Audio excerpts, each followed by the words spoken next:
Hi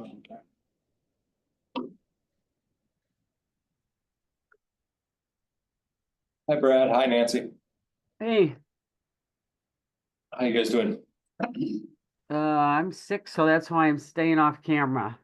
Uh-oh. Did you stay out too late? Too much celebrating? No. Definitely Okay. not that. Or not enough? Definitely. Okay. But All right. Well, I hope you feel better here shortly and we'll get moving. It's Okay. 6:30 and I think we have enough people here, so we'll call the meeting to order and Dan's at the roll. The individuals noted down for the roll call. Item 3 is approval of minutes from March 5th, 2025. Is there a motion? Move approval? Second. Perfect. Any edits? Seeing none, all those in favor say aye. Aye. Opposed? All right, minutes have been approved. Appearances, there's nobody in the room and there's nobody on Zoom or in the waiting room, so we'll close the appearance section. We have no unfinished business. 6A is the discussion and consideration of a 2025 capital budget amendment request for the Kelly Place Stormwater Improvement Project. Dan had some information in an email that was sent to folks to kind of get us started, and then if you want to present where we're at. Yep. Okay, so I'll be covering the capital budget amendment and the chip sealing projects, and Brad will cover the Kelly Place stormwater bid Okay. and the public works garage bid. So yes, we have to do the capital budget amendment first before we approve the bid, because the bid is greater than what we have approved in the budget. When we received our estimate from Veerbecker, it was in the early part of 2024. Obviously, things changed in the bid market since we passed our capital budget. Our capital budget was 1.86 million. The bid came in at 1.965 million. And that's just for construction alone. So talking with the finance director, his recommendation to us, the only way that we'd be able to do a capital budget amendment is if we bump our Gisholten Interlake Storm project for 2026 back at least another year or two. So when we come forward later this year with our capital budget, that'll be bumped back. We're in design now. The construction's slated for about 500,000. This capital budget amendment is for 328,000. So we're kind of using some future money that we'd be spending next year. He said we don't have the reserves in the stormwater fund, so we'd have to do it by bumping a project back. So that's what I'm proposing here, and then what I'll talk about at council next week. So the bids were received. Speedway Sand and Gravel, which is a reputable area contractor, provided the low bid there. We are needing about $328,000 to make this project go, and that also includes a 7.4% contingency. Industry standard for contingency is usually 15 to 20%. We've done most of our projects at about 7.5% contingency. On the fiscal note on the next page, I kind of have the breakdown. If Public Works Committee approves it and City Council approves it, our amended project budget will be $2.188 million. Construction, 1.96 of that. Project administration, 60,000. That's for Veerbecker to do on-site observation, record drawings and things of that nature. Contingency is 162,000. If we don't use that money, it goes right back into the unspent funds that we can use for other capital projects. But the contingency is there if we have project overruns on construction, then we will also have needed observation for whatever work that is. So that's why the contingency is there. We are receiving 1.15 million in grant funding, which we'll get after the project. So our final estimated cost, once the project is complete and we receive our grants, $1,038,000. So staff is asking the committee to recommend approval of this capital budget amendment based on the recommendations by the finance director. And then we'll carry that forward to City Council. And Dan, just for a brief highlight, this project's a required project pretty much because it meets our REACH 38. Right, we need to address our REACH 64, which is a huge watershed. And as part of our adaptive management obligation to meet our permit levels in our stormwater. So we have been doing one big construction project every 5 years because our MS4 permit runs every 5 years. Our last one was Stonebridge. Now this current permit is Kelly Place. Once we get into the next 5-year cycle, we'll be looking at the Dream Park, the Winnequa Park Lagoon area. Brad thinks that after that project, we might be okay. But we will have to do some more. I don't know what the term is, but analysis, the SLAM modeling and things like that, so. I only mentioned that because it might make the discussion even that much shorter. It's a project we need to do, We do, and it's being paid half by grant funds. yeah. Exactly. Move approval. Is there a second? Second. Any questions or concerns or comments? Just an educational question. What did the contractors or your staff say were the major components of the bid that increased? Yeah. And how does that affect other projects that might have those components? So, and Brad, backing me up here if I'm missing info. The line that comes through the city property between Midmore and, well, at Kelly Place is a 60-inch storm main. It's massive. So the engineers estimated at a certain cost to have a main active in case we get big storms. Okay, So the raise, as far as what the engineers found, the raise in the bid price was to account for conveying stormwater during the project. So the entire width of that parcel is gonna be opened up. We have to move a sanitary sewer main to the far south end. The big box is gonna take up the whole rest of the property between the streets. But we also, in that, we have to have a bypass for these storm events. And that's where they cranked up their price because they have to make sure it doesn't fail. There's 4 properties that border our work zone. right. And then this goes right across Maywood and Winnequa Road and it all falls into the bay.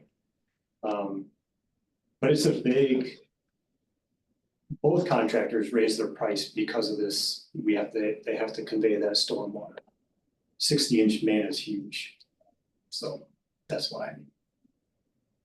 We knew in our planning that the cost would be great, but they had put more emphasis on it. So Brad, anything to add on that?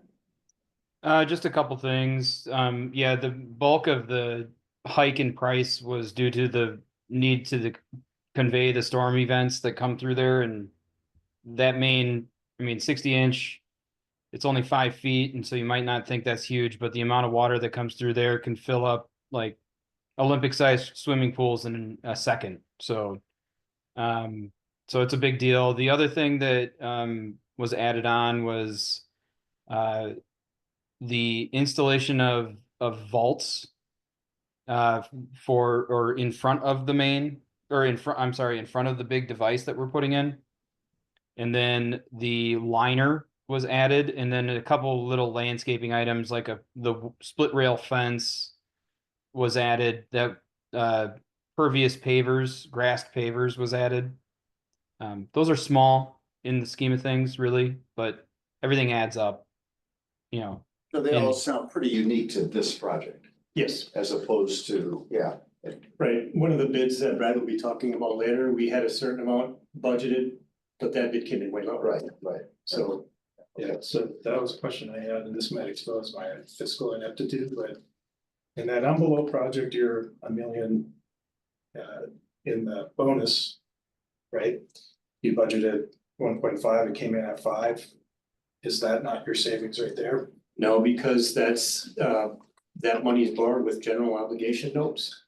Utility projects are borrowed with revenue bonds, so it's a 2 different funding sources. Separate bank accounts is the easiest way of thinking of it. I figured that probably wasn't a simple oversight, Yeah, but I no. wanted to bring it up Yeah, anyway. good question though. The other thing I just wanted to be, I'm sure you guys have already thought through this, but in the new budget has come in a little bit higher and you have your 7% overrun, which is half what's normal.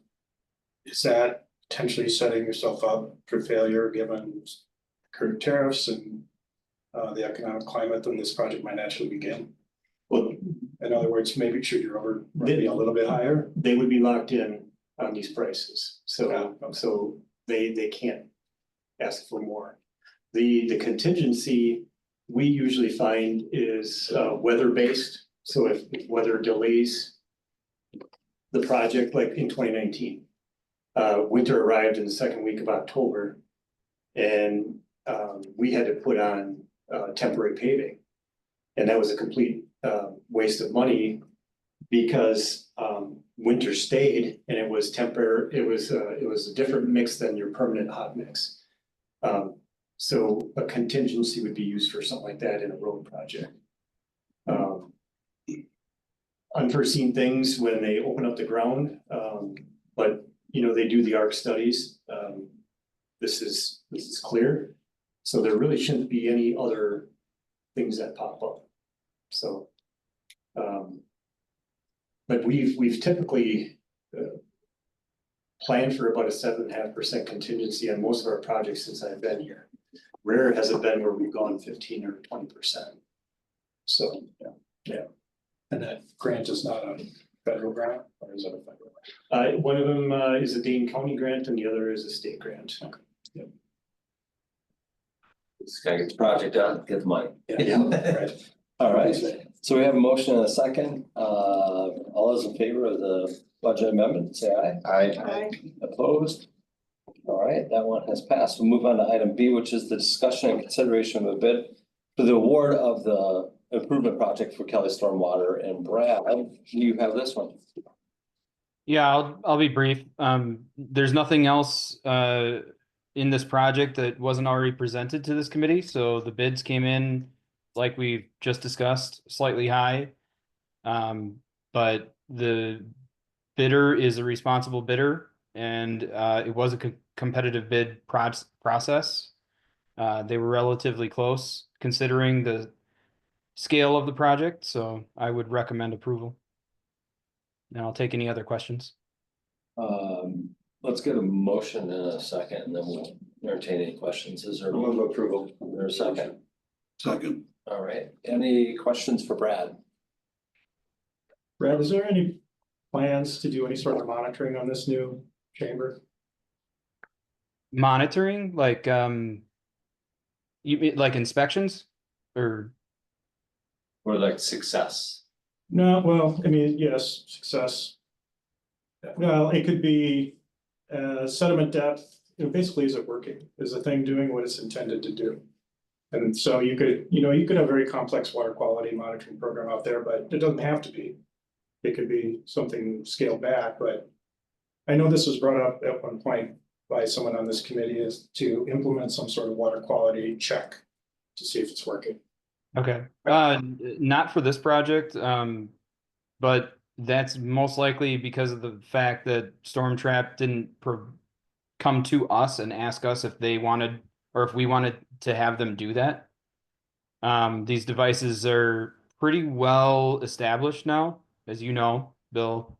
So for the most part, I think the industry knows that they work the way that they do, and they can provide the water quality standard that they're modeled to provide.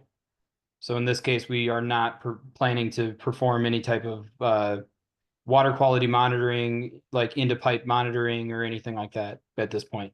We do inspections annually with any of our underground or otherwise our storm devices.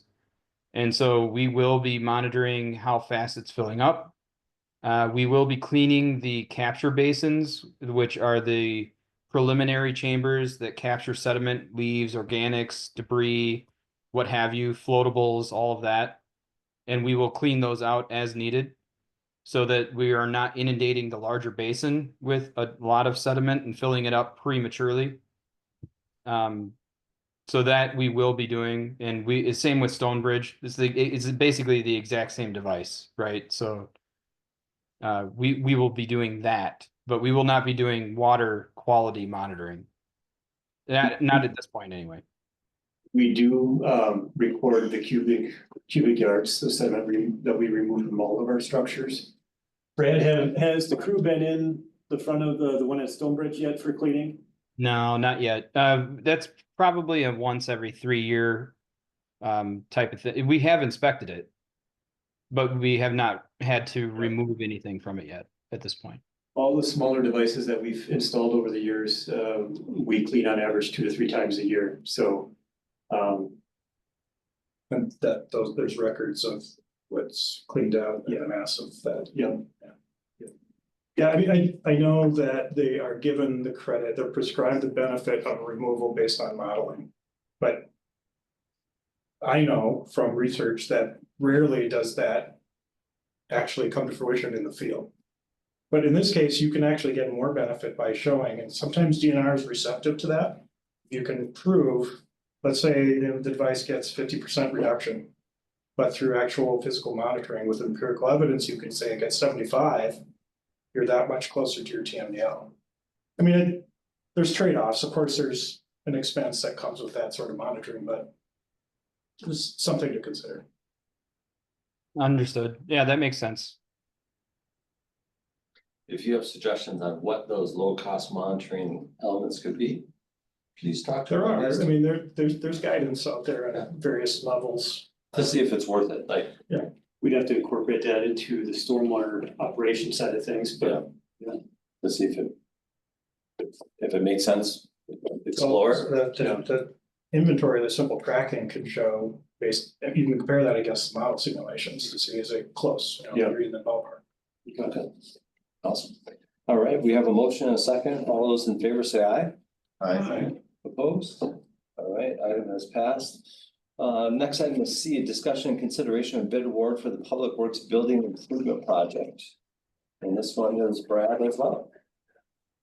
Yep, so this bid, as mentioned before, came in way lower than the estimate. The estimate was very conservative, given the pricing that they had seen over the years since COVID. And that might have been one of the issues, is that they hadn't been able to compare it to years prior to COVID or years after, the recovery of the economy.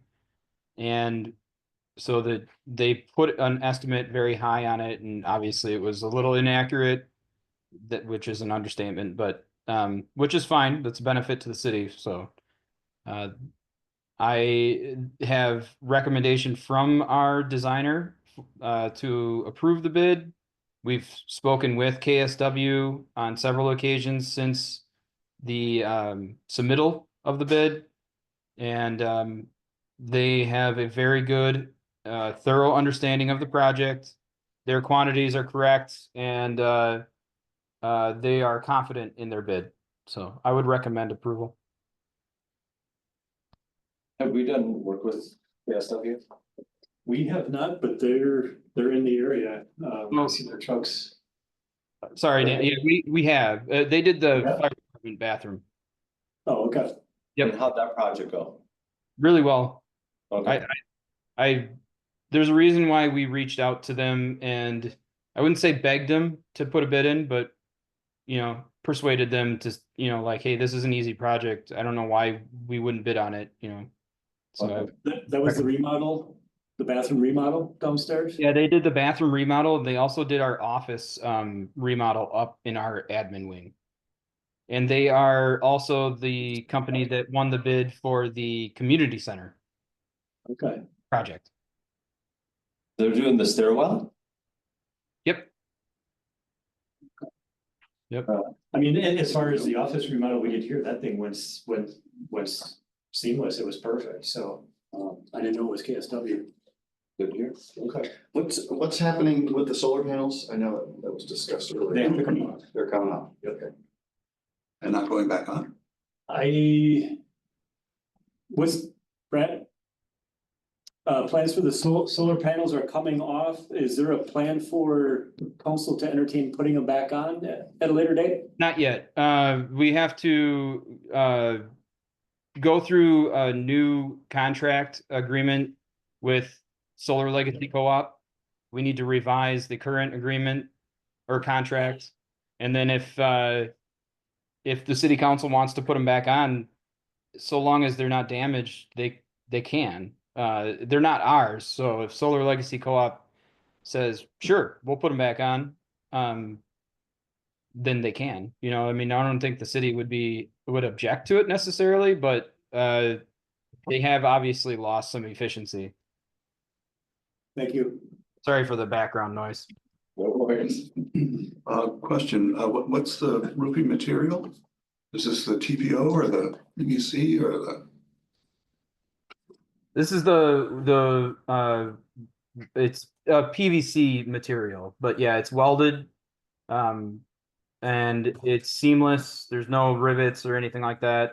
It's an overlay product, that is applied in sheets.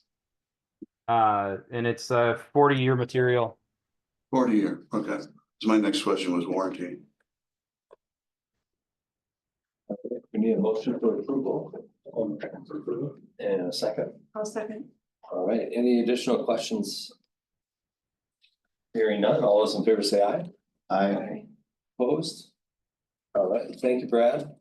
Enjoy your evening. Are you gonna use the savings to maybe entertain the library roof or no? Huh. So we had that discussion at facilities committee, and my recommendation was we just bid them both, knowing that they may come in over our full $1.5 million budget. Yeah, And maybe hindsight being 2020, we could have done that, but who knows? The library could have come in $500,000 over budget. yeah. You know, Oh, well, let's just take our savings and go home. the project for another day. Yeah. We'll keep working on it. All right, thank you. Thank you. Thanks, Brad. Item D is discussion and consideration of a bid award for the 2025 street chip sealing project. Right, thank you. We are doing chip seal again this year, pending approval from the Public Works Committee and City Council. Our normal two companies both supplied bids again this year. Farner came in with the low bid for the base bid for the amount of $135,378.98. And I am recommending to committee and council to go with the base bid only and not proceed at least this year with the fog seal. We have a lot of work to get done yet in our street and sidewalk and bridge repair and maintenance account this year. The mill and overlay bid comes due tomorrow. And then the balance of any of that is for our approving what we do some various patching as well. So, you know, whether it be the 29,000 or 26,000 of the alternate bid, that's money that we could use elsewhere in the city for more asphalt repair. We could, you know, budget for fog sealing on these roads next year if we wish. You know, we average 10 to 12% chip loss in the first year anyway, so if it's something this committee wants to do, we can bring that back for these roads in the budget for next year. But I'm asking for approval of the base bid only as a recommendation to council. Map of the streets was included in the package, so you can see the locations as well as the streets that were. as I recall, in the last year, a couple of years, when we did this, we did half of a project with fog seal and half with not in order to determine its real effectiveness. Any results from that? Do we see differences in life? You know, last year's or 2023's fog sealing, you know, I noticed has stuck better than the test project. The chips out on River Place is a good example. That's the only place that I've noticed that's staying pretty good. But it's kind of a hit or miss on it. I know this committee entertained it because one of the members wanted it. Since we moved on from microsurfing to chip sealing, we are getting a better bang for our buck and the chips are lasting longer than the microsurface thing. The fog seal, there is a benefit to it, but tires, you know, it wears after 2 to 3 years. The test areas we've done on Winnequa Road, I think you probably can't tell the difference anymore. We did the 2 sections on Winnequa Road. I don't see chips in my curb at all, Mhm. so, And yours is Fog Seal? yeah, my section is fog seal. I think we did that section up in your area with 2021 maybe, It's been a somewhere while. around there. But you, within that first year or two, you lose, I think, Farner had said somewhere between 10 to 15% of your chips, and that's normal. But after that, you know, it'll last depending on what, you know, the wear blade from the plow, you know, 5 to 7 years. But with the micro surfacing that we did, when that failed, it failed in chunks, you know. Yeah, it was like pure. Yeah, It's like And- miniature potholes. yeah, and this doesn't do that. So what was nice about the micro surfacing was if you had rutting or deviations in the asphalt, it filled that gap. That was what we wanted to see and how long it would last. Prime example is Nichols Road. I think Nichols was one of the first streets we did with micro surfacing, and you could see the unevenness of wear over time. I personally, I'm believing that the chip seal is a better way to go, better bang for our buck. It's cheaper too. So what I'm hearing you say is the chip sealing is a step above the micro. And that we're still don't have a conclusion about the value yet Right. of fog sealing. I would agree with that. Fog sealing is just an additional surface treatment. Right. It helps coats the chips and provides a very thin additional layer of sealing. But we crack fill our cracks before we chip seal. We do some smaller sections of spray patching. So we are treating our roads before we put the chip seal down. The fog seal is just an added surface treatment to the chips. Yeah. So it provides another wear surface. Well, it raises the price about 25%. If we At did, some point, you're gonna have a conclusion. You'd want a conclusion to Yeah. say it's worth it or it's not worth it. Yeah. so the key thing here is if you all want to do the chip sealing, then the You mean low the fog bidder, seal. or my bad, the fog seal. Then the low bidder changes to Scott Construction, because Oh, I according to the city attorney, you have to go with the low bid. We're recommending the base bid only, so that's Farner. If we do low base bid and the fog seal, then the low bid goes to Scott.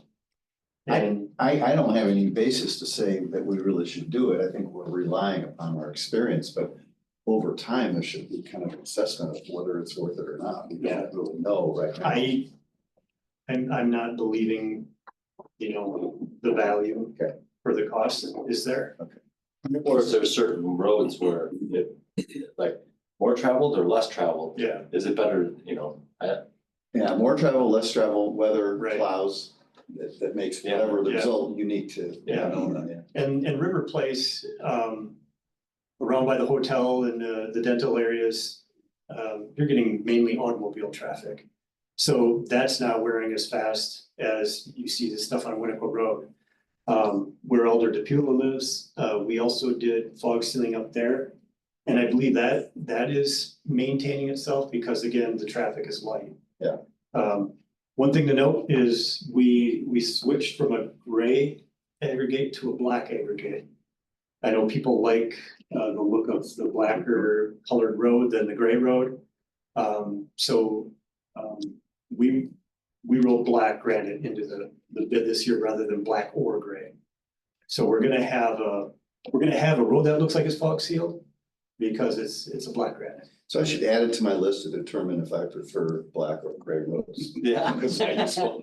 I mean, when people see gray roads, they see an older street. Interesting. And when they see a black road, they think it's more new. So, but in essence, in reality, the strength of the chip is the same because it's granite. It's just a different color. I would have moved to approve the base bid as recommended. Is there a second? I'll second. Any further questions? It's a quick question. Are the roads on an as-needed basis or are they rotated by time? Like every 10 years you do this and I do a road rating every odd year per the requirements of the DOT. So the way the maintenance goes is you want to invest in the roads that actually are better first. So like a road that's rated an 8 or a 7, as soon as cracks appear, you want to crack seal them. Because the theory is those roads will last longer. And then once you get into your 6s and 5s, that moves into your 6s and 7s, the chip sealing type of treatment. If you have a 5 and a 4, it might move it into a mill and overlay kind of category. So I do maintain a map of all the roads that we've maintained since I've arrived, and I think the 5 years prior, we have almost every road covered in that 14 years that I've been here. But honestly, it's based on the road rating. And whatever the Paisley rating is, I will look at that and determine if it's a mill and overlay, if it's a full depth mill or a full depth replacement, or if it's a chip seal. But the idea is, if you see us crack sealing a road that's rated 8, that looks really good, it's because that's the best time to do a crack seal, because that road will then last longer before more cracks later. So that's kind of how WISDOT trains the people like me, and I guess that's how we do our roads here. So. Yeah, I was just thinking together, your point of that, the Fox Seal somehow extends that and. It seems to be a The lot of rotation factors. was every Yeah. 5 Yeah. years. Expand out. I think the fog seal is more like a parking lot seal, and those you typically refresh about every other year. So. They are, it's a research question, but it's asphalt based, right? It's not coal tar based. The fog seal, Well, it's a if it's a liquid. black aggregate, it's not naturally black. I assume they dip it in something. No, the black granite is black. It is. Yep.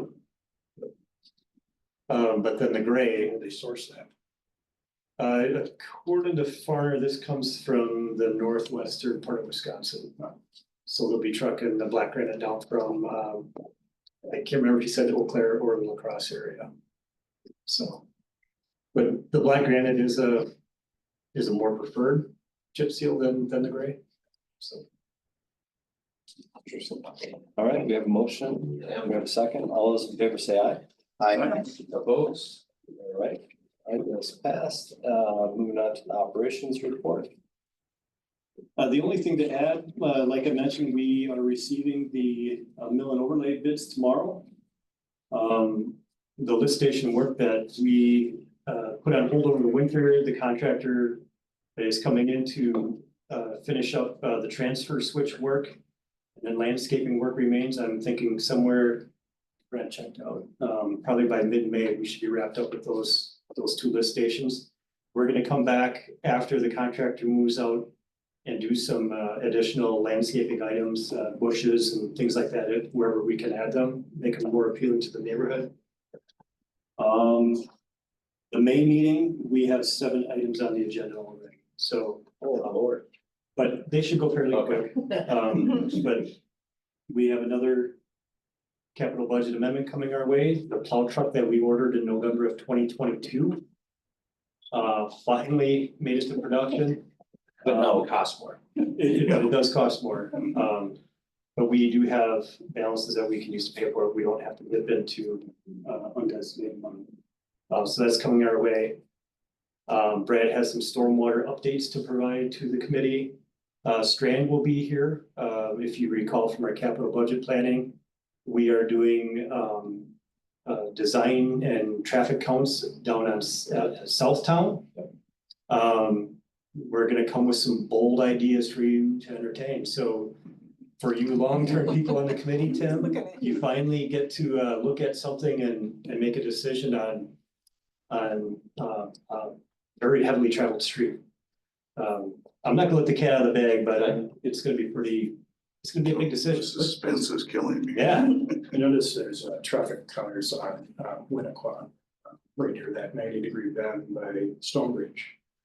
Is that for? I don't believe that one's ours. That could be someone else. I don't know who that's for. I saw some yesterday. Yeah. It's a double, so it's that speed? We have a black box, so if there's cores that could, Two cords. then that's DOT. Or the county.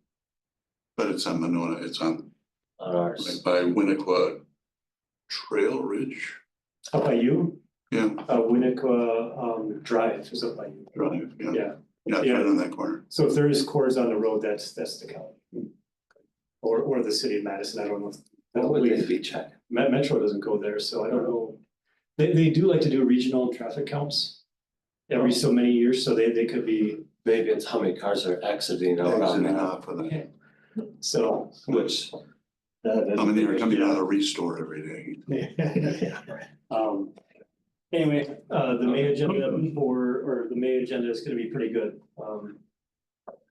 Although, other than that, I think it's. all- There's new committee appointments by then. Nancy's on, so we'll see who will be here. No, If who will it's draw me, the short straw? welcome. If it's not me, be nice to the next person.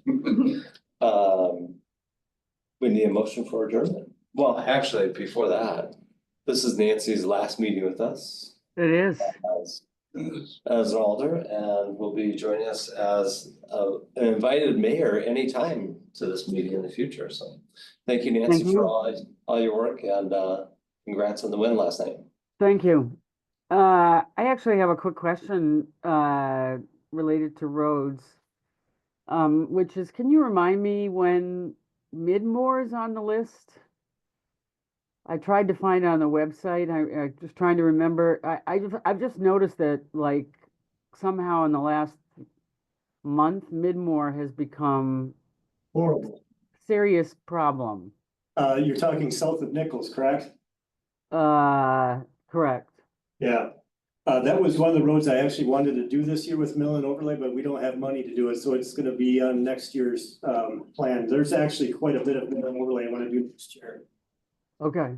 Yep, that's I on there. just don't know if anybody else noticed it, but going all the way to basically going, once it feeds into Owen and right down to Winnequa Road, it's just, like I said, all of a sudden it became this pothole Yeah. mess that I don't recall really in any other area quite so quickly.